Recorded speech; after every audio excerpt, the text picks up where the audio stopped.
جسے بھی عزت دیتا ہے ایک دستور کے مطابق دیتا ہے۔ اللہ تبارک و تعالی جسے بھی عزت دینا چاہتا ہے، چاہے دنیا پر ہو یا آخرت پر ہو، تو اس کے لیے کچھ دستوریں ہوتی ہیں، کچھ ضرورتیں ہوتی ہیں۔ مثال کے طور پر ایک چھوٹا سا بچہ ہے، ہم اسے تب مانتے ہیں، تب اس کی عزت کرتے ہیں جب وہ آ کر مدرسے میں داخلہ لیتا ہے، تو ہمارا یہ نظریہ بنتا ہے کہ بچہ طالب علم ہے۔ اب ہم طالب علم کی عزت کرتے ہیں، پھر وہ بچہ محنتیں کرتا ہے، عالم بنتا ہے، پھر ہم اس کی عزت کرتے ہیں۔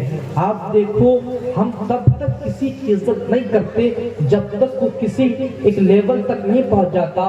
ایک بچہ کچھ نہیں جانتا تھا مگر حافظ قرآن بنا، ہم نے اس کی عزت کی۔ ایک بچہ کچھ نہیں جانتا تھا، عالم بنا، ہم نے اس کی عزت کی۔ ہر ایک بندہ اپنی اپنی محنتوں کو لوگوں کے سامنے پیش کر کر اپنے آپ کو عزت والا ثابت کرتا ہے۔ ہاں کوئی بندہ کچھ نہیں جانتا تھا مگر پیر و مرشد کی نگاہ نے اس کے دل کو رنگ دیا، تو پھر وہ بندہ اس طریقے سے زمانے پر چمکتا ہے کہ زمانے والے اسے دیکھ کر اپنے آپ کو جھکاتے ہوئے نظر آتے ہیں۔ ہاں پوری دنیا پر، عالم اسلام پر آپ نظر کرو تو دستور ہے، جو بندہ جتنی محنتیں کرتا ہوگا، اللہ لوگ اس کی اتنی عزت کرتے ہوں گے۔ لیکن پورے عالم اسلام پر اگر آپ غور کرو، ایک ذات ہمیں ایسی بھی نظر آتی ہے، اگر وہ محنت نہ کرے، مدرسے کا منہ بھی نہ دیکھے، ہاں ابھی قرآن کو وہ کھولے بھی نہ، اللہ اکبر، وہ شریعت کو نہ جانتا ہو، وہ طریقت کو نہ جانتا ہو، وہ معرفت کی باتیں نہ جانتا ہو، لیکن اللہ شریعت کو جاننے والا، طریقت کو جاننے والا، جس کی عزت کے لیے کھڑا ہو جاتا ہے۔ ایک ذات ایسی بھی ہے، وہ ذات کون سی ہے؟ جو مدرسے کا منہ نہیں دیکھتا مگر اس کی عزت کی جاتی ہے۔ اللہ وہ قرآن کے پاروں کو ابھی تک نہیں کھولا مگر طریقت والے، مگر شریعت والے اس کی تعظیم کے لیے ہاتھ باندھ کر کھڑے ہوتے ہیں۔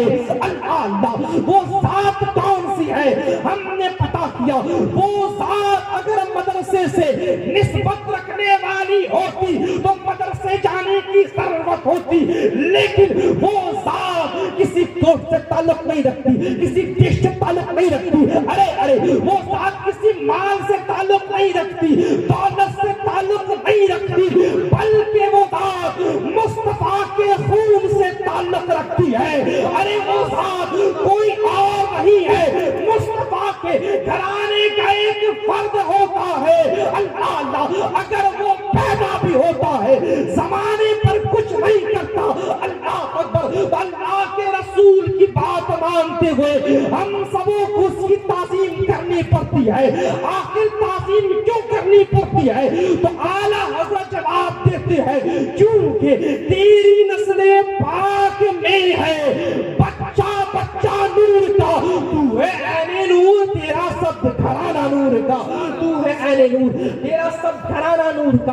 اللہ اکبر، اللہ اکبر، آپ دیکھو تو صحیح، وہ ذات ایسی ہے، وہ ذات ایسی ہے، اللہ کچھ نہیں کرتی مگر تعظیم ہمیں کرنی ہے۔ اللہ اکبر، اس لیے میرے بھائیو، اگر اپنے اندر ایمانی جذبات لانا چاہتے ہو تو دوسروں سے تعلقات بعد میں جوڑنا، پہلے آلے رسول سے رشتوں کو مضبوط کر لو، چونکہ ان کا رشتہ کسی اور سے نہیں ہے بلکہ محمد رسول اللہ سے ہے صلی اللہ تعالیٰ علیہ وسلم۔ اور آپ کو معلوم ہے، ہم یہ کہیں گے سید صاحب کے اور موضوع چن لیتے، وہ ایسا موضوع چن لیتے جس سے ہمارے ایمان کی حفاظت کی بات ہو سکتی تھی۔ اللہ اکبر، میں کہتا ہوں آپ نماز پڑھو تو آپ کو کیا نصیب ہونا ہے؟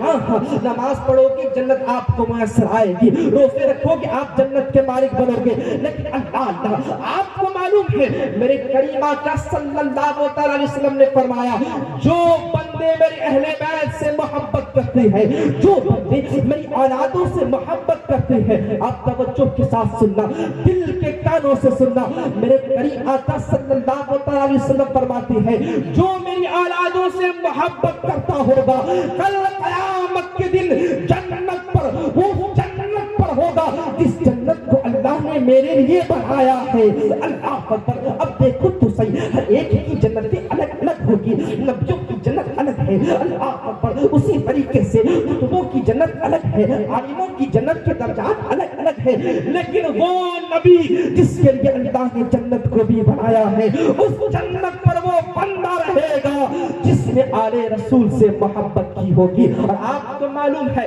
हम सब कोई कहते हैं हम ईमान वाले हैं, लेकिन हमें डर होता है ईमान पर खात्मा हमारा हो या ना हो।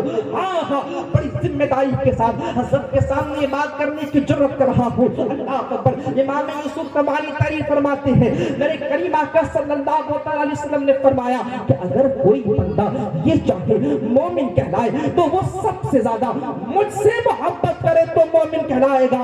लेकिन अल्लाह वहीं पर, अगर वहीं पर हम ये जानने की कोशिश करें, मेरे करीम आका बंदे तो आपसे मोहब्बत कर तमाम लोगों पर आपको तरजीह देकर मोमिन तो हो जाएंगे, मगर खात्मा हमारा ईमान पर हो, वो कैसे हो सकता है? आपको मालूम है, मेरे करीम आका सल्लल्लाहु अलैहि वसल्लम फरमाते हैं, मुझसे मोहब्बत करो तो मोमिन हो जाओगे, और मेरी औलादों से मोहब्बत करो तो तुम्हारा खात्मा ईमान पर होगा।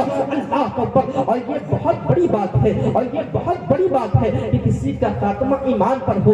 आपको मालूम है, हज़रत अनस फरमाते हैं, अगर कोई अहले बैत का बागी है और अहले बैत से बगावत करता है, उनसे नफरतें करता है, उनकी तहकीरें करता है, फिर अगर वो खानाए काबा के अंदर भी मरता है, रोजे की हालत पर भी होता है, आपको मालूम है, हज़रत अनस फरमाते हैं, वो बंदा जहन्नमी है, जहन्नमी है। अल्लाह अकबर। जबकि खानाए काबा के अंदर मर रहा है, जबकि रोजे की हालत पर मर रहा है, नमाज की हालत पर मर रहा है, लेकिन अल्लाह अकबर अहले बैत से बागी हो, अहले बैत से बगावत करने की वजह से बंदा जहन्नम का जो है मुस्तहिक होता हुआ नजर आएगा। इसलिए इस्लाम के मुकद्दस शहजादों, एक सैयदों की खुसूसियत बताकर अपनी गुफ्तगू को खत्म करूं। आपको मालूम है, आज सभी लोग कहते हैं हम सैयद है, सभी तो नहीं कहते, जो होते हैं वही कहते हैं, वरना करीम आका ने फरमाया जो अपने बाप को छोड़कर किसी और को बाप बताए तो वो काफी है। अल्लाह अकबर कबीरा। इस्लाम के मुकद्दस शहजादों, तुम अपने बाप क्यों बदलने के पीछे पड़ गए हो? लोग जो है झूठे दावे कर रहे हैं। अल्लाह अल्लाह, तुमने अपनी माँ पर तहमतें लगाई है। मेरे भाई दिल के कानों से सुनना। आपको मालूम है, मेरे करीम आका सल्लल्लाहु अलैहि वसल्लम के औलादों में क्या पहले खुसूसियत हुआ करती थी? आपको मालूम है, हज़रत मुहद्दिस दहलवी तारीफ फरमाते हैं कि पहले के सादात के जिस्म से खुशबू आया करती थी, उनके पसीने पर खुशबू थी। उस रास्ते से अगर गुजरते थे तो पता चल जाता था कोई नबी का नवासा गया है। लेकिन अल्लाह, ये खुशबू आखिर मुनक़ता क्यों हुई? इस खुशबू को क्यों बंद कर दिया गया? क्योंकि आपको मालूम है, करबला में चुन कर सैयदों को मारने की कोशिश की गई थी। उसके बाद जो है रसूल के दुश्मनों ने कोशिश की कि रसूल के घराने को मिटा दिया जाए। उसके बाद उन्होंने फिर सैयदों को चुनना शुरू किया। उस वक्त के खानकाहों के मशाइख ने दुआएं की, अल्लाह इस खुशबू को मुनक़ता कर दे, इस खुशबू को उठा ले, वरना ये लोग नबी के घराने वालों को मिटा देंगे। अल्लाह अकबर। फिर अल्लाह तबारक व तआला ने उस खुशबू को उठा लिया। लेकिन याद रखो, आज भी जो इल्म वाले हैं, तरीक़त वाले हैं, शरीयत वाले हैं, आज भी उन्हें वो खुशबू मिलती है। क्योंकि हमने आला हज़रत को देखा, भीड़ में भी उन्होंने पहचान लिया, पालकी को उठाने वाले में से एक बंदा वो है जो कि सैयद है। हमने पूछा, आला हज़रत आपको ये बात कैसे मालूम हुई? आला हज़रत जवाब देते हैं, क्योंकि मुझे उसकी खुशबुओं का एहसास हो रहा था तो मालूम चला आज भी सैयद जो असली सैयद है, इल्म वाले और अमल वाले, तक़वा वाले जानते हैं कि असली खून किसके रगों पर है। इसलिए मेरे भाइयों, इनसे ताल्लुकात को अगर आप मजबूत करते हो, ईमान पर खात्मा होता है, उसके बाद जो है रसूल करीम सल्लल्लाहु अलैहि वसल्लम के साथ उस जन्नत पर रहने के हकदार बन सकते हो, जिसके लिए जो है लोग तड़पते हैं, जिसके लिए लोग जो है फरियादें करते हैं। इसलिए मेरे भाइयों, आओ सजदों से जुड़ो, आओ कुरान को थामे रखो। ये दो चीज इतनी भारी चीज है ना, अल्लाह के रसूल ने फरमाया था, जो बंदे दो चीज को लेकर रहेंगे वो गुमराह नहीं होंगे। गुमराही से बचना चाहते हो, कुरान को और अहले बैत को मजबूती के साथ थामो। वाह, अस्सलाम वालेकुम।